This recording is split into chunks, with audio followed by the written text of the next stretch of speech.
Ајде да видиме калибра после 12 години дали ќе запали. И тој ќе запали на дезодоранс најверојатно, пошто помпава е мртва. Верглај. Ај. Добро. Ќе запали, бе. Убра. Изгубите ја шрафци.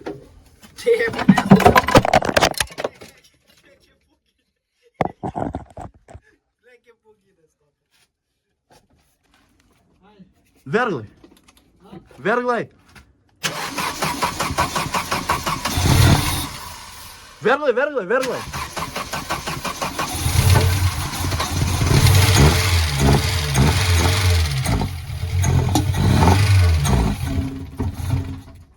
Ај. Тако е. Ај. Ќе врати, ќе ме запали, заеби. Важно го запалимо. Чија да те прозора затворимо.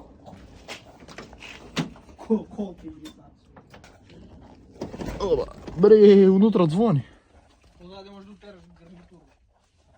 Па че што мислиш? Мислиш ја нема да утерам гарнитуру. Чија да искочи прво. Дај ми клjuč. Не сме стигнали до тој степен још. Има паркинг сензори. Не. Само граде. Па да. Технологија. 900. Паркинг сензор. Технологија. Дај пушти радио манева да... Работи бе да тие. Па да бе, рочи. Добро. Верхла, ба добро. И она верхла. Работи ретровизор на струју. Фабрик бе. Сјатло. Лед. Па се торкира. Ај пали ги крат. Што трепа? Трокира нешто. Застани. Ваше. Свирка има.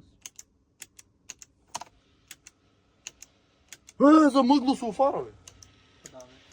Калибра запали, што многу ни го леснуе работа за натаму, за дали средување на њума, така да тој натаму ќе видиме што ќе биде со њум.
Ништо како што може да видите цециви тука покажува како се отвара хауба, како легна со пинови, значи све видна по план, али не мислимо куде го штилуваме хаубу, тие пинови, се убаво да се затвара, така да тоа е видео, а ми ќе се видиме некој од наредни.